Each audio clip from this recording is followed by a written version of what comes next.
You may be seated. I want to say the guests of honor today, Asbel and Becky, mabibi na mabwana, wananchi wote ambao wamefika hapa, hamjambo? Chamge tugul. Nimeambiwa wengine Mirembe iko hapa. Mbuya mure.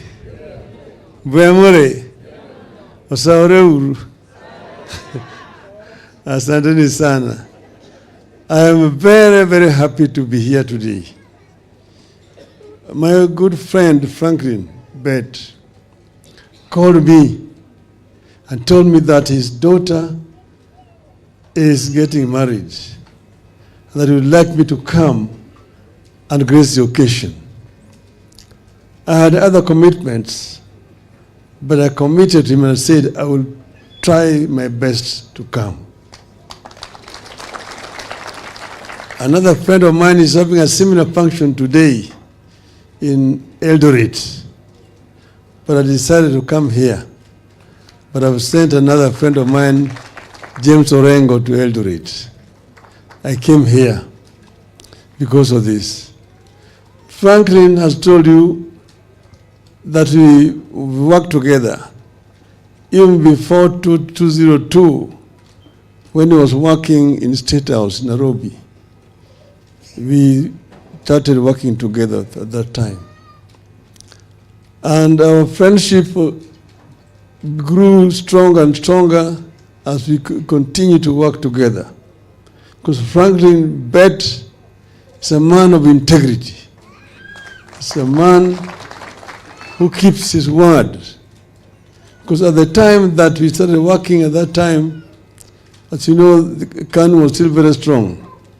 But he joined us in 2002 when we had the NAC wave, and we worked together with him.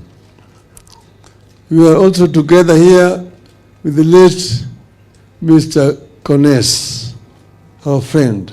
And I see Beatrice is here. You see? Yeah. But I've had association with Kericho for a long time. When I was a small boy, I came here with my father. My father, was having a business, and he had a branch here in Kericho town. And he used to come here. And he didn't have a director who was from here. In those days, Kericho was part of Nyanza. And that friend of his is the one who used to teach us Kipsigis.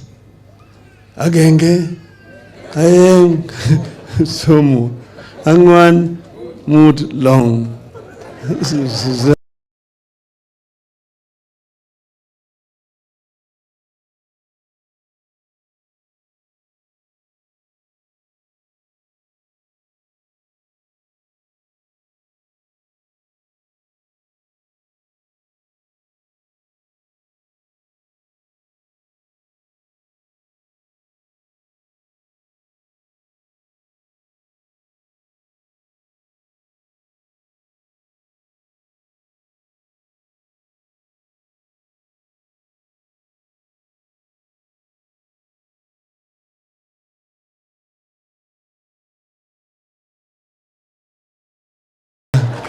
So got sufficient dowry.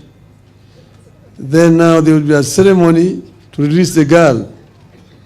Then the girl would be escorted by the maids to the place where the wedding was going to take place. There now the other people would just go there as guests. And the girls will be going there singing as they escort the maid to the wedding.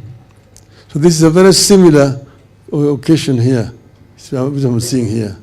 I'm very happy that this is happening. But now, all the times when this is happening, there are a lot of lectures that will be given. I want to advise you not to listen to all those lectures, because there are a lot of advices that are being given. First, you, Asbel, I welcome you to the prison.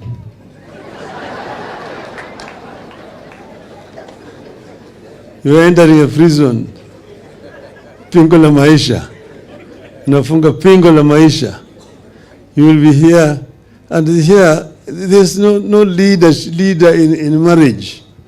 You are partners, and you are equal partners. There's nobody who is a leader and nobody who is being led. You are equal partners. The reason why some of the marriages get into difficulties is because somebody tells you that you are a leader, you're leading your wife.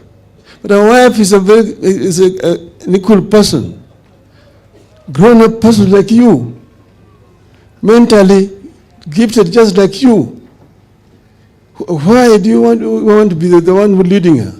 You are living together as partners and equal partners in the home. That's when you have peace.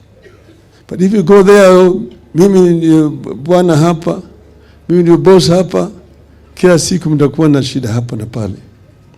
So we had a state where the institution of marriage in some countries is under serious challenge today. Places, the institution of marriage is almost dying. Because you go to some places today, you be invited to a wedding, and there will be a man and a man wedding. A woman and a woman wedding. This is a very, very controversial issue today. There's some places where you dare not mention it. But this is happening. I'm happy that here in our country, we still have this kind of traditional marriages taking place. And we must cherish this. We must be proud of what we're having in our country today. So today, you will be after the formal wedding, you will be joining together as partners. So Becky, you will be there as a partner. And Asbel, you will be there as a partner. Then you will be able to raise a family together. I want to tell you that 3 years ago, me and my wife, Ida, who has sent her greetings today, we celebrated our golden anniversary. That is 50 years together. And I said on that occasion that if I had an opportunity again, I would still say yes. There are very few people who can do that. Some would say that if I knew, I would not have gotten myself in this kind of trouble.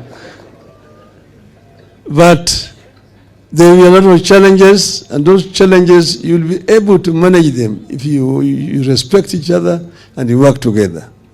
That would be my advice today to you people. So I'm again happy today again. This has given me an opportunity to be back again here in Kericho. I see a number of members of my party here. I can see them. Do you want to stand up? Simama. Ili waonekane. Asanteni sana. I'm a friend of Kericho. All the times when we are moving around, I come to Kericho. These days I have not come because sometimes I now fly to Kisumu. The past I used to come to stop at the tea hotel, have tea, and meet friends. But I'll be coming again now to come and see you people. Kenya is a big and a good country. Kenya has great potential. And I say Kenya is greater than all of us. That's why when Kenya is in trouble, it is our responsibility as Kenyans to solve those problems. Because if we leave Kenya to burn, we will not have another country. That's why, irrespective of what political differences here and there, when it gets to a stage where Kenya is about to burn, we will say no. We must come together as one people. One people. That's why we sat and talked and I said we will work together for the unity of our people so that Kenya can move forward properly. There's a serious challenge. We had ourselves gone out to the streets, making some demands. But then we had sat down and we had discussed and negotiated and agreed on the way forward. Then, because there was no implementation, came the other problem again later on. So these problems must be resolved. This is what we have agreed on. When we signed the MOU, we agreed that these problems need to be resolved. And we're working towards resolving those problems. Finally, you've heard me recently talking about devolution. Devolution, we brought in the Constitution with a lot of opposition at that time. But we said that our country needs devolution so that we can bring power closer to the people and also ensure that there's equitable distribution of resources in the country. Devolution works very well in many countries. If you go to Japan, you'll see what I mean by devolution. If you go to Germany, where I lived for many years, you will appreciate the power of devolution. If you dissolve properly and also put resources down there, there will be much faster development. What is happening here is that some of our people resist devolution because they don't understand the effect of devolution. Right now, we still have a problem. We have devolved generally. We have a structure of devolution. But we're not bringing resources properly down so that these devolved units can work efficiently. You see, now they're saying, and the other time this week, they're saying that nearly 50% of money going to the counties is going to salaries. And that only less than 30% is going to development. But that is not the mistake of the devolved units. That's because less resources is coming down to the counties. If, for example, you release funds for infrastructure, funds going to Kura and Kera down here, if you release other funds meant for health, because health is a devolved function, but the bulk of the money is remaining up there in Nairobi. It's not coming down here. You see, if you release resources for agriculture, if, for example, you release money to build markets, because they are building markets there, yes, the counties are the ones who are operating those markets. Why don't you give the money to the counties? If, for example, affordable housing should be the responsibility of the counties, release the money to the counties, then you will not be talking about 15%. You will be releasing over 35% of funds to the counties, and there will be development. You don't want to blame governors because you're not giving them resources. If you give the resources properly, the entire country will be working. Right now, the counties are employing people, experts, but there's no work for those people. They're sitting in the offices because there are no funds for them to work. So release the resources to the counties, and devolution will work for our country. This is what I'm saying all the time.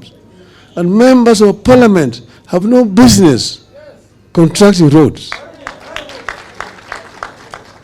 Members of parliament have three functions: representation, legislation, and oversight. Period. Leave the issue of constructing roads to counties. So counties can have some responsibilities. This is what I wanted to say. I want to thank you very much. Asanteni sana. Sasa